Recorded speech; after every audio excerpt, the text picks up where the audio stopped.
3 academy stars, 1,000 points, and the entire future of the Sydney Swans hanging in the balance on draft night.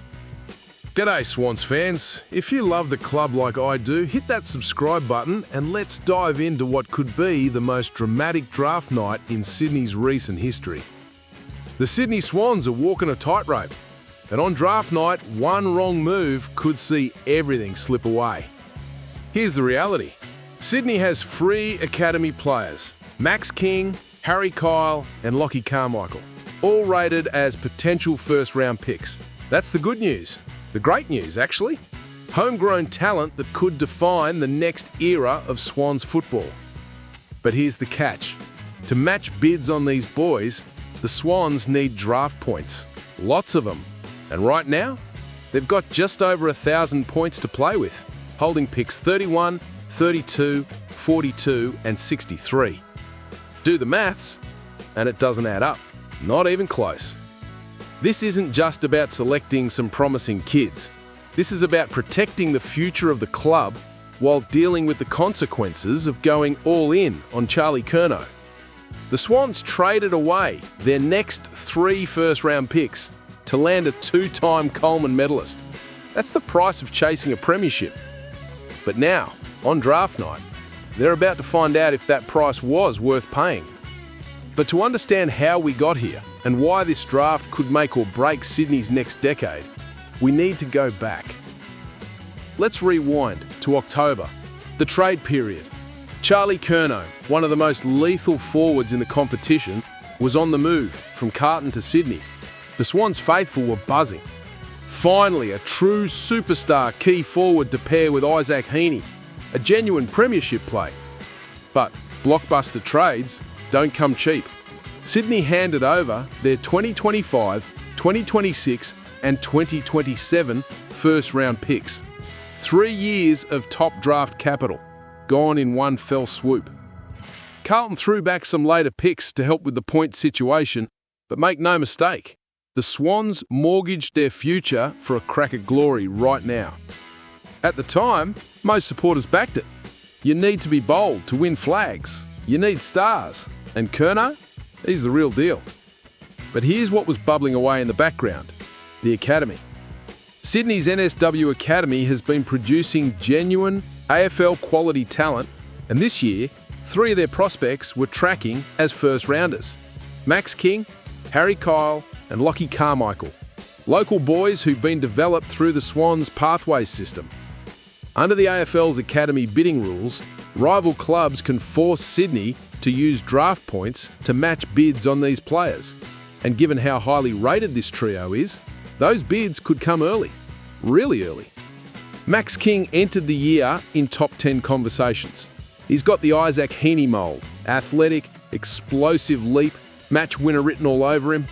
Some thought his form dipped slightly during the season, but the upside? It's massive. He could go anywhere from pick 15 to pick 30 and no one would be shocked. Then there's Harry Kyle, the late riser. Started the year as more of an unknown compared to King, but absolutely exploded onto the scene in his first full academy season. His step? Lethal. His contested game down back? Reminds you of those tough rugby converts who just know how to compete. Some clubs now have him in first-round discussions. He might even be the first Swans Academy player picked. And Lockie Carmichael?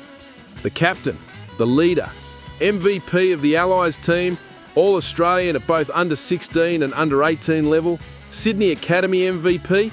The resume is elite. He spent most of his junior career in defence, but when they moved him into the midfield against Vic Country, he tore the game apart in the final quarter. Almost won it single-handedly for his side. 3 incredible prospects, 3 potential first-round bids. And Sydney? Sitting there with 1,036 draft points. Behind closed doors at the club, the list management team has been working the phones. Live trading on draft night is going to be essential. They need to wheel and deal, moving picks around to accumulate enough points to match the bids that are coming. Because make no mistake, rival clubs are circling. They know Sydney's situation. They know the points pressure. And some clubs might just decide to bid early, forcing the Swans to scramble. This isn't just about talent identification anymore. This is high-stakes poker. Draft night is where it all comes together, or falls apart. Picture this. The count begins. Picks start flying off the board. Sydney's sitting there watching, waiting, knowing that at any moment a rival club could call out one of their academy boys. Let's say it happens at pick 18. A club bids on Harry Kyle. The room goes quiet. Sydney has 30 seconds to decide. Do they match? Do they let him walk? Of course they match. You don't let talent like this slip through your fingers. But matching means scrambling. They need to immediately trade picks to accumulate enough points to match the bids that are coming. Phone calls to other clubs, desperate negotiations, pick 31 and 32 bundled together, maybe with a future pick thrown in, all to claw back the points deficit. And that's just for one player. Then comes the next bid. Maybe it's Max King at pick 22. Again, Sydney has to match. Again, they're trading away picks, burning through their draft hand like it's on fire. The points keep draining. The maths keeps getting tighter. By the time Lackey Carmichael's name gets called, maybe around pick 25, the Swans could be running on fumes. Do they have enough points left? Have they traded enough to cover all three? What happens if they don't? Here's the nightmare scenario. Sydney matches the first two bids, exhausts their points, and then can't match the third. One of their academy stars walks to another club. A local boy who grew up dreaming of wearing the red and white, suddenly in different colours. Gone. Could you imagine the fallout? But even if they do manage to match all three bids, there's another question hanging in the air. After they've burned through everything to secure King, Kyle and Carmichael, what's left? Sydney still has other needs. They need dash from defence. Jake Lloyd and Harry Cunningham are in the twilight of their careers. Ollie Florent's gone. They need a new-age tall defender to match up against the 2-metre monsters coming through the draft each year. Tom McCartan and Lewis Melican are both 193 centimetres. That's not tall enough anymore in modern footy. And they need an attacking spark. Yes, they've got Curnow now, but Will Hayward's departure leaves a hole. Tom Papley can't do it all himself. Braden Campbell was their highest goal-kicking small last year, but he's better used up the field. After matching 3 academy bids, will Sydney have any picks left to address these gaps? That's the tightrope. That's the gamble. Swans supporters are feeling every emotion right now. Excitement, anxiety, hope, dread. On social media, the mood's been electric all week. Some fans are backing the club to pull off the heist of the draft. Others are genuinely worried. What if we can't match all 3 bids? What if we lose one of our own academy kids? The comment sections are ablaze with theories, mock drafts, and nervous speculation. The media's been all over it too. Draft analysts have been running the numbers, trying to predict where the bids will land. Some reckon Harry Kyle could go as early as pick 15. Others think Max King's still the first academy player picked. There's no consensus, and that uncertainty, it's making everyone sweat.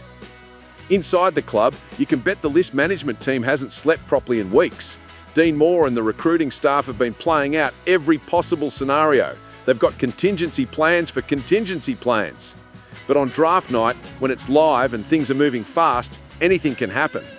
There's also the human element here. These are local kids, Max King, Harry Kyle, Lackey Carmichael, that've been part of the Swans Academy for years, that've been developed by Sydney coaches, mentored by Sydney staff, surrounded by the club's culture. For them, this isn't just about getting drafted. It's about going home, playing for the club they've always wanted to play for. Imagine being in their shoes on draft night, sitting there, waiting for your name to be called, hoping that the Swans have enough points to match the bid, hoping you don't end up at a club you've got no connection to. The pressure's immense. And for the Swans, the pressure's just as high. This is about more than just this draft. This is about the credibility of the academy system. If Sydney can't keep their own academy players, what message does that send to future prospects? What does it do to the club's ability to attract and develop local talent? The stakes couldn't be higher. This draft reminds me of those sliding doors moments in footy. One decision, one trade, one bid, and suddenly the entire trajectory of a club changes. Think back to when the Swans secured Isaac Aney through their academy. He was a first-round talent, a local boy, and Sydney matched the bid to keep him in. Now, he's a Brownlow medalist, a club champion, the face of the franchise. That's what academy players can become. If Sydney successfully lands King, Kyle and Carmichael on draft night, they'll have 3 potential stars locked in for the next decade. Combined with Heaney, Beryl Goulden, Chad Warner, and now Charlie Curnow, you're looking at a core that could seriously threaten for multiple premierships.